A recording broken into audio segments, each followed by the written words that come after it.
We spend billions on toothbrushes, floss, whitening, braces, and half the planet still has cavities. Meanwhile, ancient humans never brushed once in their lives and died with perfect smiles. What's the catch? Well, pretty much everything, starting from the moment we decided civilization was a good idea. When archaeologists dig up skulls from 10 to 30,000 years ago, the first thing that jumps out is the teeth. Straight, white, almost no cavities. And this isn't a handful of lucky specimens, it's the pattern across entire populations, site after site. Cavity rates around 1 to 5%. For comparison, by adulthood, about 90% of modern humans have tooth decay. 90. So the guy with the healthy teeth? It's not you, it's the unwashed dude with a spear. But the wildest piece of evidence isn't even the teeth themselves, it's tartar. Yes, that crusty stuff your hygienist scrapes off with an ultrasound tool. In ancient remains, it mineralized and survived for millennia. And scientists learned to read it like a black box. Trapped inside are traces of food, plant spores, and, most importantly, bacteria. The ancient oral microbiome. And that's where things get really interesting. You have about 700 species of bacteria living in your mouth right now. That's normal, not a problem in itself. The problem is who's running the show. In ancient humans, the oral microbiome was diverse and balanced. Lots of different species, none dominating. In a modern mouth, it's a one-man party, Streptococcus mutans. This particular species loves sugar, devours it, and excretes acid that eats through enamel. It always existed, but back then, it was a quiet guest in the corner. Then we started feeding it exactly what it craves, and it took over. Imagine you had one shy cockroach in your apartment, and then you started leaving an open jar of jam on the counter every single day. Give it a month, and you don't have an apartment anymore. You have a cockroach empire. That's the story of your mouth over the past 10,000 years. And here's the elegant, or horrifying, part. Humanity's dental decline wasn't one event. It was 3 hits, each worse than the last. First hit? Grain. About 10,000 years ago, humans shift to farming. Wheat, barley, rice. Carbohydrates that break down into sugars right in your mouth. Archaeologists can see it in the skulls. Before agriculture, clean teeth. After, cavity rates jump to 10 to 15%. Civilization arrived. Teeth checked out. Second hit, colonial sugar. 16th and 17th century, Europeans bring cane sugar back from the Caribbean. For the first time in history, sugar becomes an accessible commodity, not a rarity.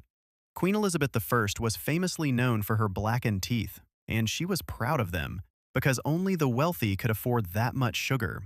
Rotting teeth were a status symbol. Just sit with that for a second.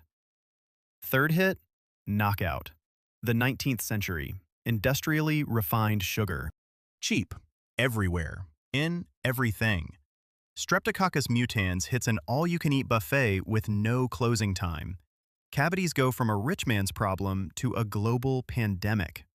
By the 20th century, over 90% of the population. We didn't just lose the fight, we catered it. And here's the truly funny part. For thousands of years, humanity had zero clue why teeth go bad in the first place. The leading theory, from ancient Mesopotamia all the way to 18th century Europe, was the worm. The tooth worm. A tiny creature that supposedly crawled inside your tooth and gnawed it from within. Pain? That's the worm squirming. A cavity? The worm bored a tunnel. Treatment matched the theory. Fumigation with smoke to drive the worm out. Pouring acid in. Cauterizing with hot metal. Sometimes incantations. Sometimes prayers. Sometimes all of the above. For 2,500 years, people treated cavities like a horror movie with an invisible villain. Meanwhile, the real villain, Streptococcus mutans, was sitting in their mouths, having the time of its life. But cavities are only half the story. The other half is crooked teeth, and that one stings even more. Ancient humans chewed tough, coarse food, raw, sinewy meat, roots, nuts you had to crack with your own teeth instead of buying them pre-shelled in a bag. That constant load shaped the jaw, wide, powerful, with plenty of room for all 32 teeth.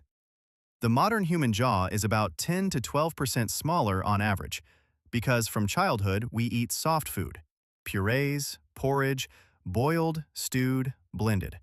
The jaw never gets the signal to grow. The result? Teeth are crowded. They come in crooked, overlap, wisdom teeth have nowhere to go. And that's how orthodontics became a $60 billion a year industry built on one simple fact. We stopped chewing. Your braces exist because humanity invented mashed carrots. And if anyone's thinking, well, that's ancient history, maybe the data is unreliable, there's living proof right now. The Hadza people of Tanzania, about 1,000 individuals who still live by hunting and gathering, not because of poverty or isolation, it's simply how they live.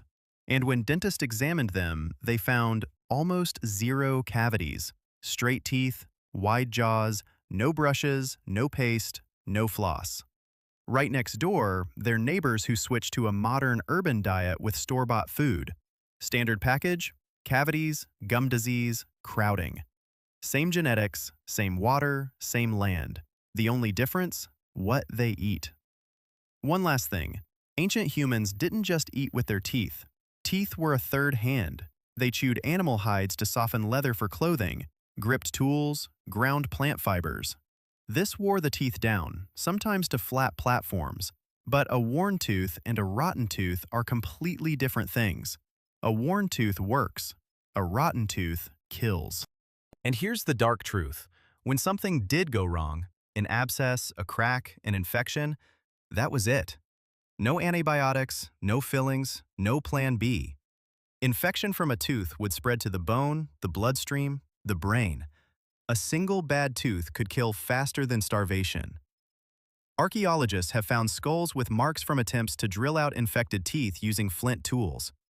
No anesthesia. Picture that for a moment, and suddenly your fear of the dentist drill starts to feel a little dramatic. So here's the bottom line. Perfect ancient teeth weren't magic, weren't genetics, and definitely weren't a reason to romanticize cave life. They were a side effect of a world with no sugar, food that fought back when you chewed it, and a mouth microbiome that hadn't been turned into an acid factory. We traded healthy teeth for civilization, and honestly, that was probably a fair deal. Nobody just warned us about the fine print.